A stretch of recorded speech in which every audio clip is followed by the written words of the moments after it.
Do you remember the arrogance? God, I do. It was late 2020.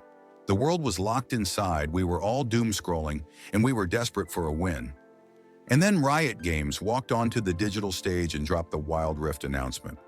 The narrative wasn't just League of Legends on a phone. That wasn't the pitch. The pitch was, mobile gaming is trash, and we are here to save you from it. We believed it. I believed it. We looked at Mobile Legends, we looked at Arena of Valor, and we sneered. We said, finally, the adults are in the room. No more pay-to-win emblem systems. No more rented skins. No more chaotic, unbalanced mess. We genuinely thought that simply by porting the League logo to iOS, the entire culture of mobile gaming would shift. We thought Western gamers, the PC master race holdouts, would suddenly start taking mobile esports seriously just because it had a warding totem and a fog of war. It's January 2026 now. We're 6 years deep, and looking back, that arrogance is actually painful to witness, because Wild Rift didn't save mobile gaming. It didn't kill Mobile Legends. It didn't legitimize the platform in the West. Instead, Wild Rift slowly, quietly, and painfully became the very thing it swore to destroy. It became just another mobile game. And I think it's time we talk about exactly where the timeline broke. The first nail in the coffin was arguably the design philosophy itself. It was a trap. Riot tried to serve two masters and ended up pleasing neither. See, the core problem was that Riot didn't build a mobile game. They built a PC emulator. They looked at League of Legends, a game famous for being stressful, toxic, and requiring 40 minutes of unbroken concentration, and said, how do we make this portable? But they misunderstood why people play mobile games. In the West, mobile gaming is the in-between. You play on the bus, you play on the toilet, you play while waiting for your Uber, you want dopamine, and you want it fast. Mobile Legends understood this. It's messy, it's loud, combat starts at level 1, and laning is barely a suggestion. It's a bar fight. Wild Rift wanted to be a chess match. It kept the laning phase. It kept the intricate wave management. It kept the need to recall to buy items. And for the PC elitists, this was still too dumbed down to be respectful. But for the mobile casuals, it was boring. It was work. So you had this weird product. It was too sweaty for the casual crowd who just went back to Brawl Stars or Honor of Kings. And it was too mobile for the PC crowd who just went back to their keyboards. It existed in a vacuum of its own making. Then came the abandonment. This is the part that still stings if you were there in the early days. If you're watching this in 2026, you might not even remember that there was a Western esports scene for this game. But there was, for a brief shining moment in 2021 and 2022. Organizations like TSM, Cloud9, and Team Liquid actually fielded rosters. There was hype.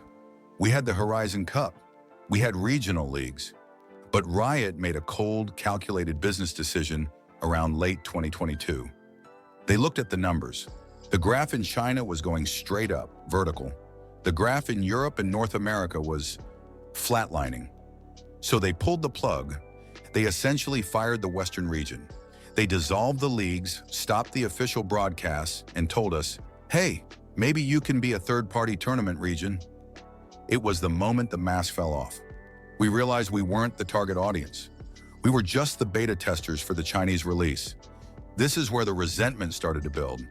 We watched as the Chinese server got everything. Exclusive events, better features, legitimate developer communication. Meanwhile, the global server became a ghost town of recycled content. We were playing a game that was actively being developed for someone else, in a language we didn't speak, for a culture we weren't part of. We were tenants in a house that was being renovated for the landlord's son. But if the esports death was a tragedy, the monetization shift was a farce. This is the part that hurts the most because it was a betrayal of the one thing Riot always had over its competitors: integrity. Fair to play. That was the motto. Remember that?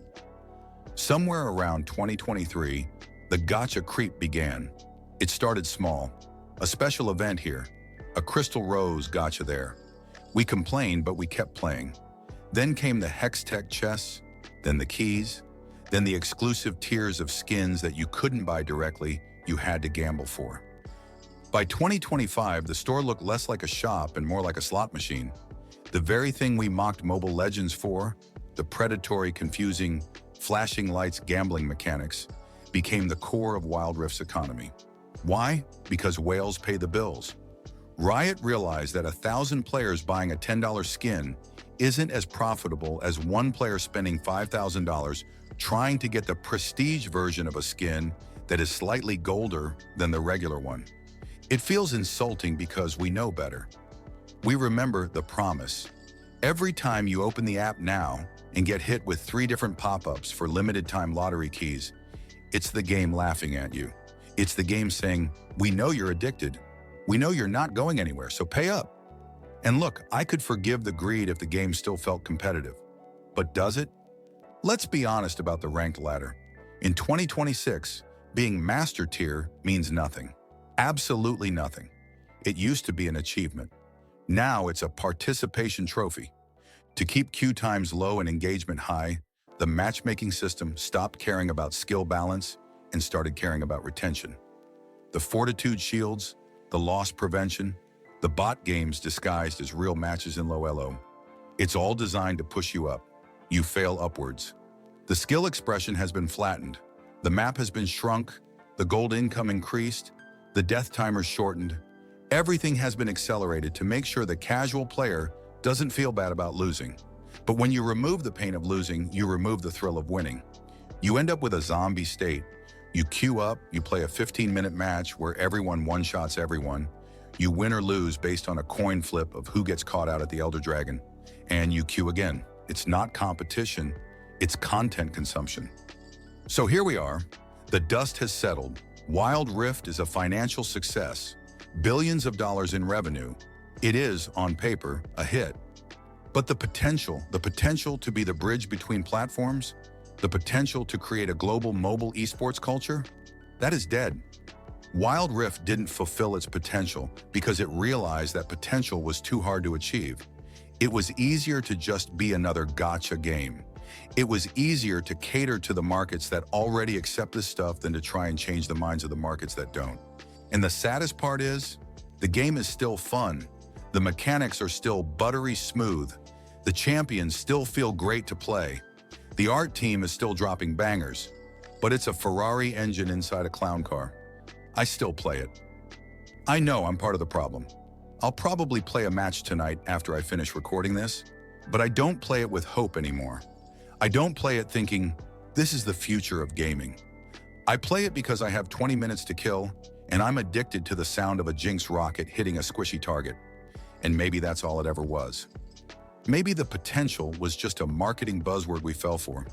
We wanted a revolution, we got a casino, and the house always wins.